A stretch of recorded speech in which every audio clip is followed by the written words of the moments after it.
Maka dari itu kalau engkau berdoa, itu pun ada kriterianya, ada tingkat-tingkat.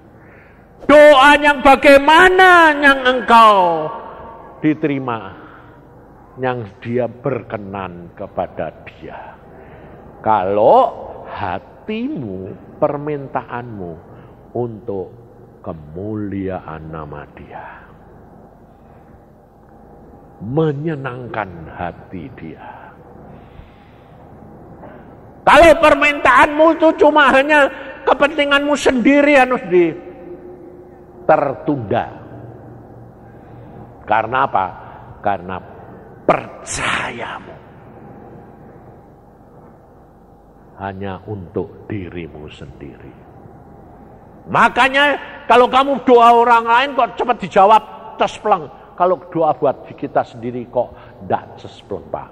Tapi kamu harus percaya, doa yang buat kepentinganmu sendiri tidak cespleng, itu pun ada terbagi. Yang cespleng kalau doamu itu untuk kemuliaan nama Tuhan. Umpamanya saya butuh apa? Butuh apa saja. Seperti yang saya kepengen mobil, ya saya itu kan pribadi, saya ngomong. Lalu Tuhan bilang, boleh? Nah, boleh pun ada waktunya. Itu pun cara dia aneh. Menguji hatimu. Makanya pada waktu saya mau ganti mobil, saya ngomong sama Tuhan. Saya bilang jujur, Tuhan, sambil jalan-jalan loh, saya doa gini, Tuhan, aku sudah bosan pakai mobil ini Tuhan. Baru 2 tahun loh saudara, bosan Tuhan. Dia jawabnya gini, adek ganti ya gantilah. Wah boleh Tuhan, boleh. Ya wes, jawabnya gini, adek ganti ya gantilah. Wah boleh Tuhan, boleh. Ya wes. Nah itu audible, pada waktu itu seluruh ruangan suara. Ganti ya ganti. Wes, langsung mulai saya pikir, ini mobil aku bawa 30 juta. Uang di bank berapa? Oh ada 80. Ya sudah. Wes. Aku bilang, Tuhan, ngomong, Tuhan, ini kalau ada orang ngasih aku duit 190 juta, itu tahun 95 loh, gede loh. Aku beli Mercy yang paling baru, E300. Harganya 300 juta. Nggak jawab A, nggak jawab B. Langsung telepon berdering. Saya terima, halo Pak Yusa. Ya, ini Yusa. Ini di depan saya ada uang 190 juta dan 50 juta. Kamu pilih yang mana? Bayangin saudara. Ini jawaban Tuhan enggak? Iya. Tapi hati-hati. Tergantung sikap hatimu. Waktu saya dengar gitu, langsung saya teriak saudara. Terima kasih Tuhan, engkau itu luar biasa. Itu karena jumlahnya pas sing tak ucapke. Ya toh? Pas tak ucapke. Terus ada suara lagi, suara audible. Bukankah Tuhan sangat sayang kamu? Kurang ajar gak? Bukankah Tuhan sangat sayang kamu? Kamu baru ngomong 190 langsung disediai. Bayangin saudara. Nah saat seperti itu Tuhan Roh Kudus tidak ngomong. Tuhan Yesus pun tidak ngomong. Ternyata yang ngomong bukankah Tuhan sangat sayang kamu, itu setan. Bayang. Seolah-olah pikiranku yang saya minta, saya doakan tadi disetujui.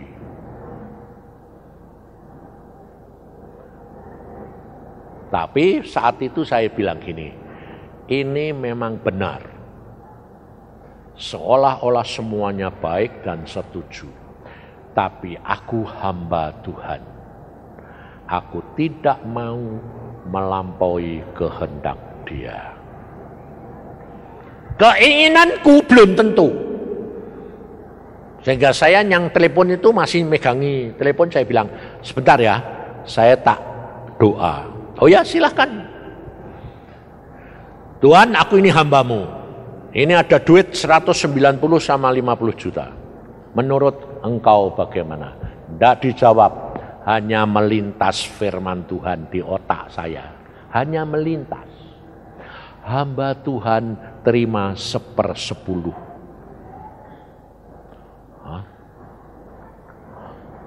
Jadi saya tidak mikir lagi, tapi langsung ngerti.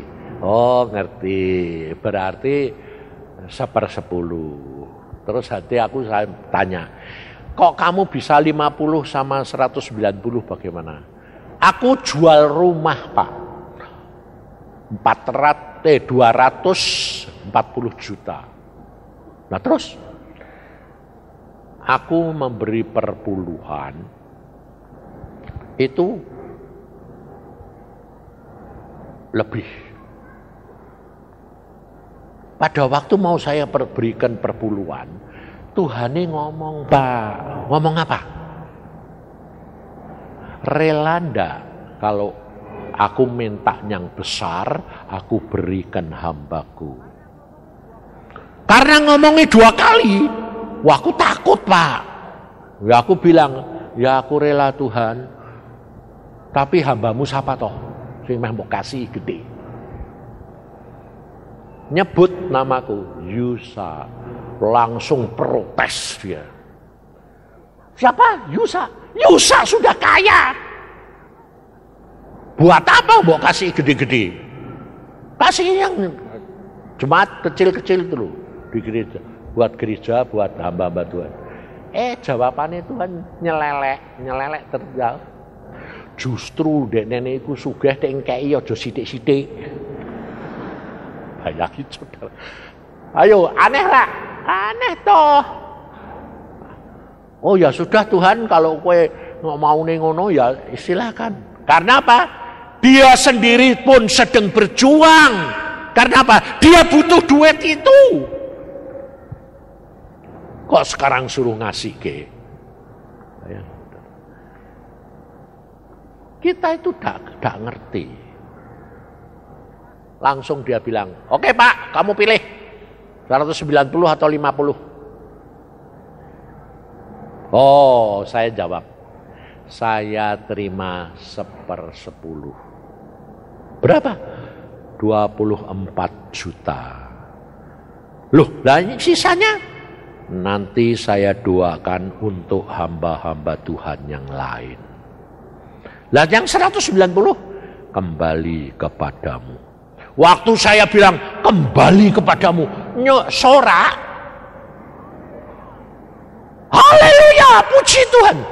Loh kenapa? Wong itu tak kepingini, tapi suruh ngasih ke kue. Tapi untungnya kue kok mau balik ke syukur. Dia sorak, oh saudara, tapi nurut. Akhirnya kembali. Rahasianya ngerti? Kerendahan hati, nurut Tuhan. Nah, lalu saya sudah terima duit sakmono, aku bilang, Tuhan lah terus beli apa aku ini? Katanya sudah boleh ganti mobil. Ya ganti mobil, ganti apa? Gelen, mobil gelen. Ya bagus Mercy toh. Oh dah, buat kamu sekarang gelen paling bagus. Kenapa? Nah, dia udah ngomong deh. Sudah saya akhirnya punya uang itu tak tombok ke gelen, beli gelen. Setelah saya pakai, saya malah bilang, terima kasih Tuhan. Engkau itu memang baik. Ngerti watakku. Tuhan bilang, ngerti kue? Kenapa aku bilang tak kasih gelen? Karena kue tukang ngebut. Loh, ngebut itu entuk. Loh watakmu memang ngono. Ndak apa-apa asal kowe ngebut mbek aku. Nah, saat ini saudara, itu waktunya sangat dipercepat. Percepatan. Tapi jangan ngebut. Lari cepat. Lari cepat sama ngebut itu beda loh. Kalau ngebut itu jalan apa mbok terjang wae, siksak ngakune. Kalau lari cepat tuh jalannya enak, sepi, ngerti? Dan itu tak alami aku saudara. Sampai perkara kata ngebut saja sudah berubah. Waktu saya umur 70, Tuhan bilang, Yusa, galene dijual ganti Mercy. Gopo, kan enak galen, aku bilang bisa cepat ngebut. Kowe umurmu tuh sudah 70. Wis ora entuk kebut-kebutan. Oh ya wis, nurut. Nah, pikirku ndak boleh lari cepat, ndak boleh siksak, ya wis, ganti. Saudara tahu, udah nurut gitu, Tuhan bilang,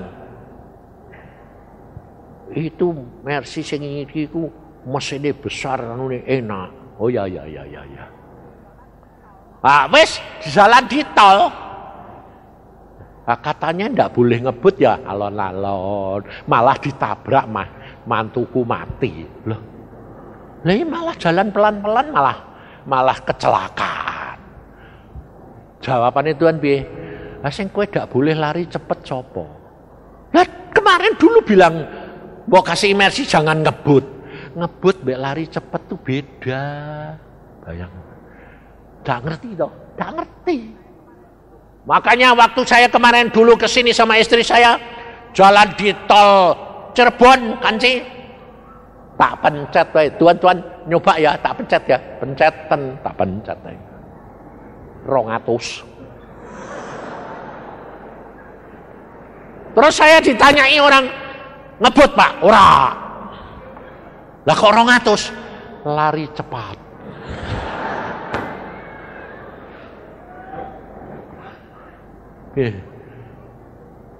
Memang kelihatannya kayak okol-okolan, kayak politik.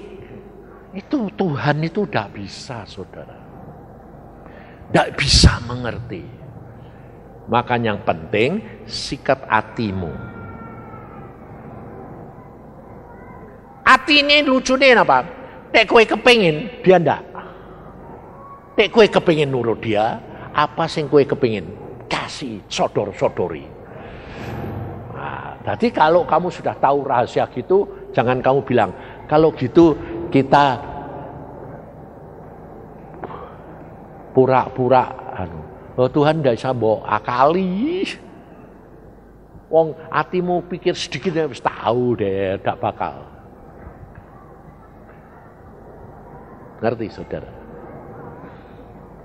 Doa yang dikabulkan Tuhan itu di dalam ini sikap hati. Tuhan lihat hatimu. Tuhan lihat sikap hatimu terhadap Tuhan. Bukan berarti lalu kamu tidak boleh minta, lalu kamu tidak boleh mengemukakan apa. Boleh, bahkan harus jujur. Mau berbuat dosa sekalipun, ngomong. Nanti dia yang akan turun. Kasih jalan keluar. Itu Tuhan kita. Maka dari itu saudara siap enggak? Rela enggak menyerahkan semua dalam tangan dia? Ayo, kalau sudah dengar gini, rela toh? Rela toh? Sebab Tuhan tadi memberi penglihatan kepada Denny. Wah, Pak. Denny apa kowe? Kowe ya In deh, bukan Denny. Ini karuniannya ini macam-macam aneh-aneh. Makanya aku ini bapaknya ya sadar, dek aku ini wong asu.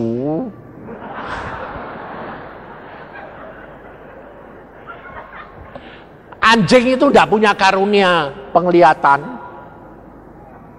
tidak punya karunia apa?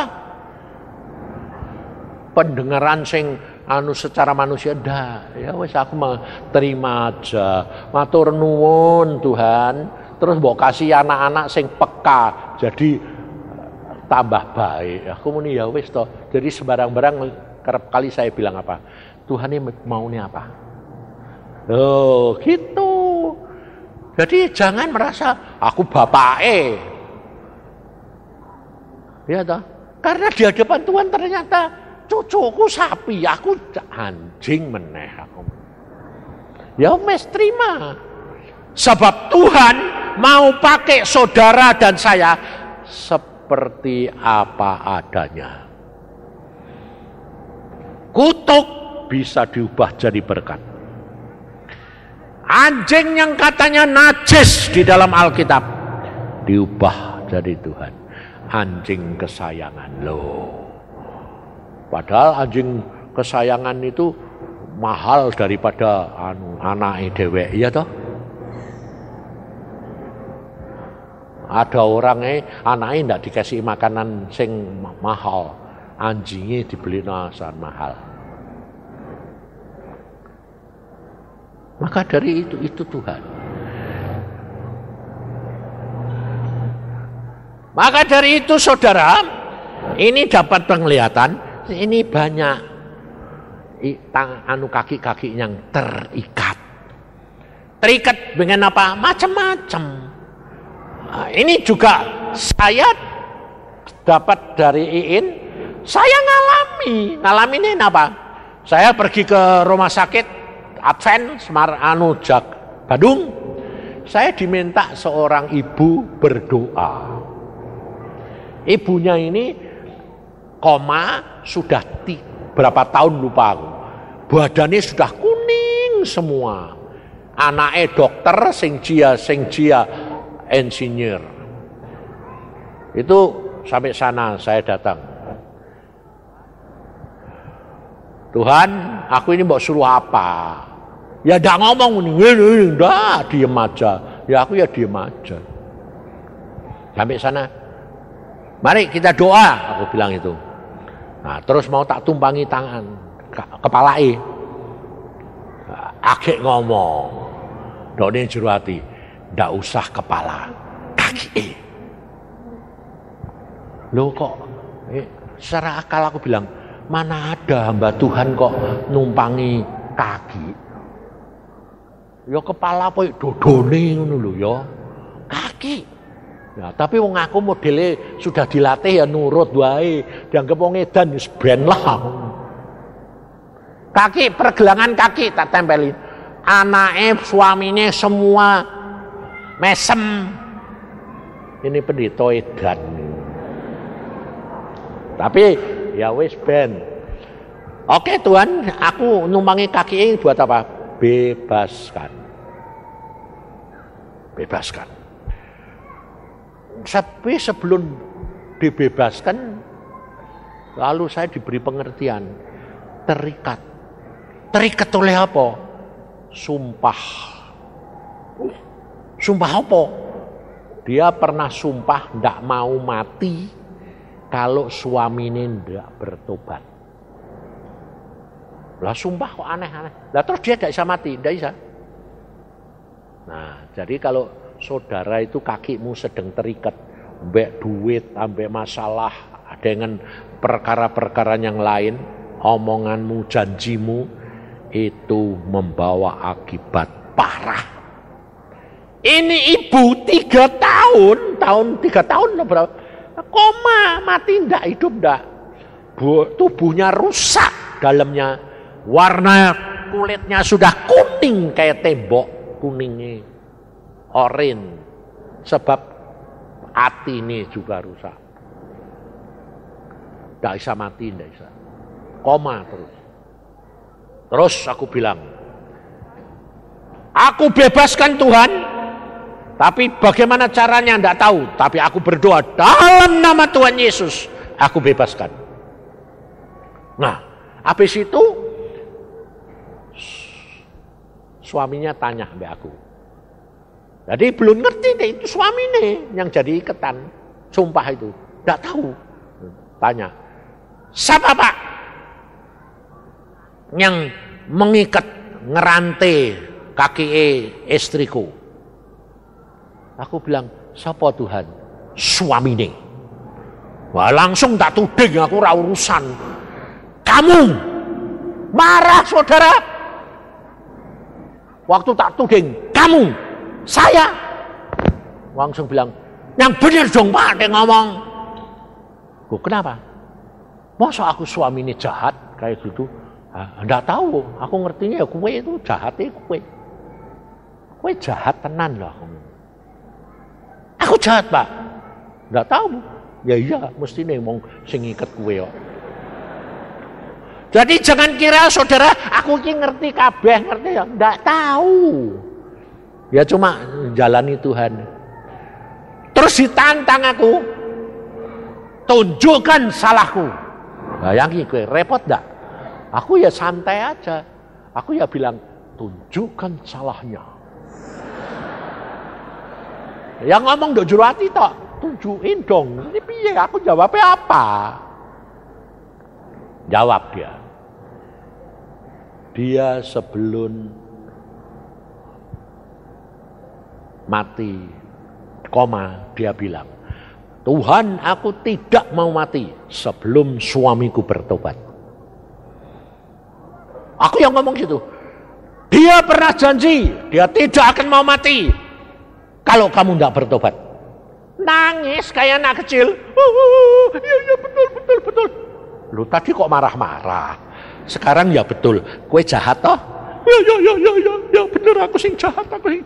Balik, itu sudah di luar rumah sakit loh saudara. Saya jalan sama dia. Balik. Mau kamu bertobat? Mau. Udah balik. Done depan istrinya aku bilang gini. Tante, Mak, aku bilang ini loh suamimu ngaku. Dia yang salah, yang rantai kamu itu dia. Sekarang dia mau bertobat. Ayo kue ngomong. Ada dokter, ada insinyur, ada barang dia bilang gini. Wong edan iki. Wong gak bisa denger koma. Lah dia bilang, lah dia koma. Dia dengar. Kue ngomong, aku melu. Ngomong piye? Ya bertobat. Ngomong dia. Mah, aku sing salah, aku jahat mah. Aku sekarang bertobat mah. Pulang dari sini mah, saya cari pendeta. Baptiskan aku jadi orang Kristen. Sudah mama, aku lepas rantai itu. Saudara, orang koma ini nangis, keluar air mata nih.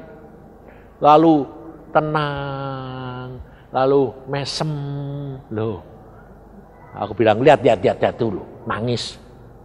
Bukan nangis susah, terharu. Ya pak. Sudah bebas, aku bilang. Genten anaknya tanya, matine kapan? Piye coba, bingung gak kowe? Lah wong dibebaske kok malah takonane matine kapan? Sing tanyai dokter. Aku bilang, matine kapan? Ya aku ya cuma gitu terus ketok. Matine kapan? Lusa. Aku bilang, lusa. Itu juga bukan audible. Tahu dewe muncul dewe, gak ngerti aku. Lusa. Genten yang satu ngomong, secepat itu? Loh kenapa? Lah nyiapno petine anune mau dibawa ke Magelang tuh piye? Ya wis mbah ra ngerti pokoke siapno ngono. Wong ndok sini sudah pirang-pirang tahun aku ngono.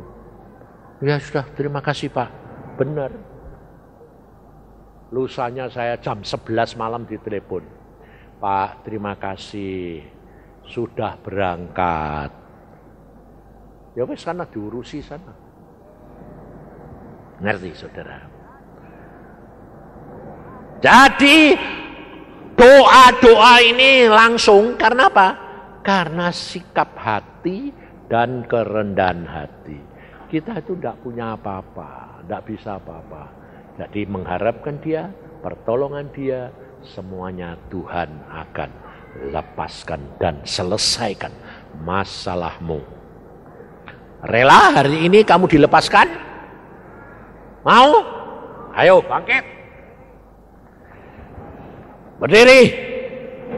Kita berdoa. Kita minta kelepasan. Supaya apa yang kamu doakan, ucapkan langsung kepada Tuhan. Tidak cari yang lain, tapi pada Tuhan Yesus Kristus. Tuhan, pada saat ini hamba hadapkan mereka. Engkau tahu kaki-kaki mereka yang dibelenggu ini, Tuhan. Sekarang pegang kakimu sendiri. Jangan minta saya yang megang. Mati aku nanti. Sebabnya orang segini banyaknya bukan megang apa gepeng aku engko. Wis tuwa bukan bungkak-bungkuk mati aku. Pegang sendiri kakimu. Lalu katakan, Tuhan Yesus, Engkau tahu kakiku terikat Tuhan. Entah dengan apa aku tidak tahu. Tetapi Engkau tahu. Dan aku mau Tuhan melepaskan belenggu-belenggu ini. Karena ternyata yang membuat belenggu adalah bisa saudaraku, bisa orang lain, bisa aku sendiri.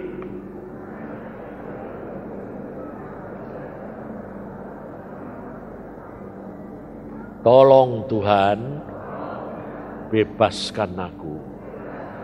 Aku mau Tuhan, supaya lepas dari keterikatan ini. Supaya aku dapat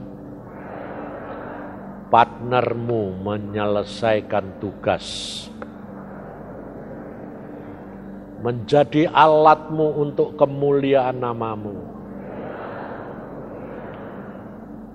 Tolong Tuhan, karena Engkau tahu waktunya sudah singkat.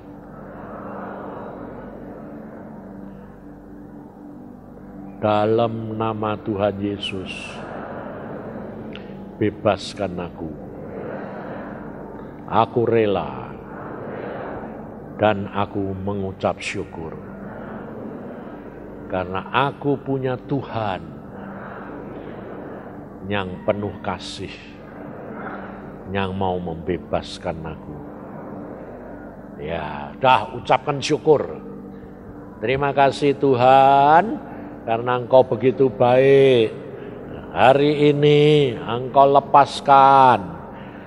Meskipun mungkin nanti hari-hari lain aku nyanyi kedewek lagi. Tapi sekarang lepasin dulu Tuhan. Supaya aku ngerti bahwa Engkau sudah bebaskan aku.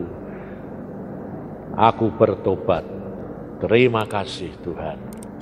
Dalam nama Tuhan Yesus, aku percaya dan mengucap syukur. Amin.